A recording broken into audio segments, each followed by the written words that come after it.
Major Basil Jarrett, Chief Executive Officer of Artemis Consulting, a communication consultancy specializing in crisis communication, is calling for a national emergency response campaign to help citizens navigate crisis situations. Now, his call comes in response to a recent video circulating on social media capturing the tragic incident that took the life of a couple youngsters who went to Lennon High School. Again, we say condolences to the whole community there, the families and stuff. He joins us now to discuss this issue. Morning, sir. Welcome to Smart Home. Morning, Neville. Hi, Simone. Hey. How are you? I'm good. I'm good. Explain. When you say national, what do you mean? All of us must be what? You know, Neville, you mentioned earlier that my company, we do crisis communications and we design crisis responses for companies, but that really wasn't the motivation behind that article. I think, like most Jamaicans, when I saw the video, and I was touched by it as a parent, and so the crisis to my mind really is one of humanity. I think I titled the article From Compassion to Clicks. How did we move from compassion to clicks and likes? And I think that's really where the crisis is. You have 2 or 3 children on the ground dying, and your priority is to get out your phone and record it and put this thing up on the internet to torment the parents for the rest of their lives. So I think that's really where the crisis is. I know that there's a call for... Stick up in. That's a serious question. Have you answered it? Even before you posit this need for our national, how did we get from compassion to clicks?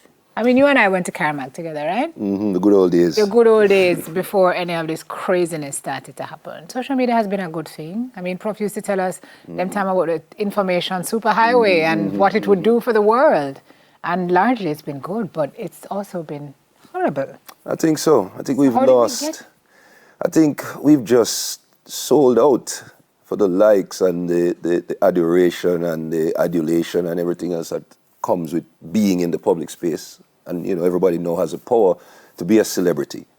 And that is where we've sort of shifted our focus. How does a crisis campaign help that? Well, you know, whenever we have these accidents, there's a call for a national rural transportation system. And I don't have a problem with that. But even in a system like that, buses still go off the road. I remember a couple of years ago, there was a bus that went over a precipice. You will still have accident. The question is, what do we do in times of crisis and need and human suffering? And that hurts me, and I see it all the time. So my call really is for a national campaign, not just around social media, but I think too that people lack the skills. What do you do in a mass casualty situation, traffic accident? The impulse is to pull out your phone. But could you do something? That little girl was visibly still alive. You pull out the phone and call the ambulance instead of... Not certain. And well, you know, if let's say we don't have a very efficient ambulance service, what do you do? There must be something that I as a bystander can do in an accident situation like that, aside from just try to go viral on TikTok. Yeah, I've said it here already that Jamaica, we have about 2.7 million videographers. You know, I was going up Mountain View. Obviously, the person was dead, and I couldn't even look. I'm driving, and there were kids, right? The body's there, and the kids are like desensitized. You know, so I don't understand. But so we should be trained in what? I believe so. I mean, in putting the article together, I did look to see what other countries are doing, and in Canada, for example, you are taught CPR as part of CPR resuscitation, emergency response, as part of your development. Now, what that does is it not only equips you with the life-saving skills, but I think it also changes your mindset. Development through school, or this is just a family thing? No, it's in the schools. It's in the schools. You learn basic CPR and that sort of thing. As a part of the curriculum. As a part of the curriculum. I know we were taught it at the JDF. And, you know, when you work in law enforcement, you do get a little bit of that, but it really needs to be much broader. And the other thing is, too, you really need to know what you're doing. Exactly. Because even as a football coach, young man drop on him shoulder and him teammate just grab him hand and say, come man, and pull it out. So some dirt on it. Yeah, we need to know what we're doing, because you don't really just want to move somebody just because you see them lying down, because you could make things worse. Exactly. Basil, and that's where the need is. It's a good idea you're positing, but I see so many challenges. And I guess you know, the only way to formulate it is to find a way to answer the what-if questions. So one, there's an issue of liability, right? Because I heard of an accident the other day where nobody wanted to touch the person and rush them to hospital because what if they die on your watch? And I think liability is one issue. Infrastructure is another issue. So if you take out your phone, not to video, which you really ought not to do, but to call the cops or call the fire department, or what's the likelihood that somebody's going to I mean, there's so many. What struck me when I looked at that accident scene, I didn't see someone in charge. I didn't see somebody calling and coordinating and at least, you know, looking as if I'm in control of the situation. And again, I think it goes back to people just either not having the knowledge and the skills, and some people really just not presence of mind enough to know that, you know, I can actually be of more assistance. So I think you're right. Or being afraid. If you don't know how to help, how can you help? And that's why I'm saying that this really ought to be more than just say, put your phones away. It really ought to be, in a situation like this is what you need to do. Who's in charge? Where's the nearest hospital? How are we going to transport the person? Is she breathing? You know, little things like that. I think we lack basic awareness of that. Major, maybe that was unfair when you just said little things like that. Because you are in a position that you know what to do. You are major. You know what to do, and you would have been trained up. Yeah, you would have been taught all of this. I would know what to do. I mean, I would have absolutely no idea if I pass and see someone in an accident and them drop out of the car.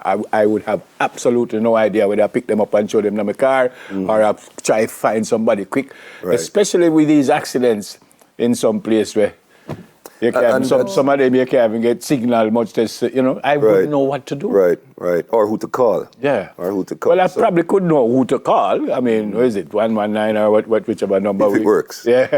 I probably would know who to call, but I wouldn't know what to do. Right. And that's a point. I mean, I'm a big man. I mean, there's 19,000 road Jamaica, and I still wouldn't know what to do. You know? And that's the point I'm making, Neville. I think it's really education and awareness. People just don't know. And I think that's really where we need to start. Yes, we do need a rural transportation system, but rural buses do have accidents as well. So tell me what you're calling for, sir. I think what does it look like in layman's terms? I think there are three things that we need to seriously consider. One is to re-socialize persons around social media. When you put that video online, that video stays it's there for eternity. Perpetuity. And for the rest of her life, that mother is going to have to see her daughter on the floor while innocent bystanders are standing around watching. That's painful. The other thing we need to look at is to really look at how we train first aid, CPR, that sort of emergency response in schools. And of course, too, we also need to look at our emergency response services. I think some of the times people die just because the emergency responders are too late in getting there. So I think that's where the discussion needs to start. The first one, you say, is a re-socialization. Around social media, right. Is that generational? When is that going to happen? They have given up on these young folks. I saw something online the other day. They were comparing a party 20 years ago to now. 20 years ago, people dancing, having fun. Now everybody have their phones up. And we had an awesome time last night because it's captured on my phone. So this is the point I'm making. In terms of your recommendations now, you know how to do, when you're setting KPIs now, right? You have to look at timeline and what your critical success factors look like. What does that timeline look like to re-socialize people in social media? Are we looking 30 years down the line at the next generation? Or can it really start with us? Are we gone bad already? And I think it's going to get worse because social media, AI, and all of these cyber tools are just going to propel us further down that road. Things that we can do now. So what is the lowest hanging fruit in your recommendation? Let's get into the schools. Yes. Let's get into the schools. Okay. If we can get into the schools, at least we start to build a sense of, I can do something rather than just be a videographer. There's something else I can do. I think we should start there and then, you know. And not only with the re-socialization, but also with the practical solution, the CPR training. I think it was Australia that banned social media for persons under 16. Yes. That's a good start. Yes, I'm not mad at it. I'm not mad at it. So little things like that, I believe. Maybe the first thing we should do is get people to drive the way they ought to drive. And I read that one of the cars were being chased or something like that, and I thought we had legislation that says don't do that because you can't control what the driver who you are chasing will do. So So sad. I take your point. I take your point. I remember, what was this? Son is his name. Can't remember the full name. Played for Tottenham, big time footballer. He had to break his contract and go back to Korea to serve in the army. It was compulsory. He did his 2 years. Came back. Let him come back out. And I've always thought that maybe we should have. I don't know if it's compulsory. Now you're taking us into another discussion. I think so. I think the youngsters should spend a year or two in the army, and then if you want to stay after or maybe there could be aspects of the military training that you could bring into the schools. Yep. So that might be a lower hanging But isn't that what the cadets do? They used to. I'm not so sure just how robust the cadet system is now, but certainly that's a good start. The problem with the cadet, though, it comes with the other baggage, the militarization, and that may turn people off. Plus, cadet is not mandatory, so I guess I'm going to say. So, Basil, where do we move from here? You've made the call. To whom are you making the call? And what happens in terms of next steps? Well, it's easy to say we're calling on the government, but that's the easiest target in the room. But perhaps this is a whole of country effort. The private sector, I believe, needs to start to look at it. There's a lot of funding and money going around for, good causes. Perhaps that's where we need to start. Everyone needs to start thinking, what can I do? For example, looking at the alumni associations, that's always near and dear to me. Old boys and old girls, get into the school and see what you can do from that perspective. The PTAs as well. Yeah. Start the conversation, put pressures on school administration, and then we'll see where it goes from there. I'd certainly ladies going to be happy with it this morning to call them old girls. I know. A long line hanging outside waiting for me. The line starts right here. Past students. It's all right. We are old boys, but they are past students. That's right. Them old too. I don't know. It's my old wife right beside me right there. Major, you're just going to sit there. Wait, you're just going to sit there. I want the camera to cut so I can leave to say I didn't witness the carnage this morning. Okay. No, but I love her still. All I see is I love her still. Old and young. I love your said speed. Whatever. CEO of Artemis Consulting. I did love you when you're young. I know I love you that you're old. A communication consultancy specializing in crisis communication, which some people are going to need shortly after this.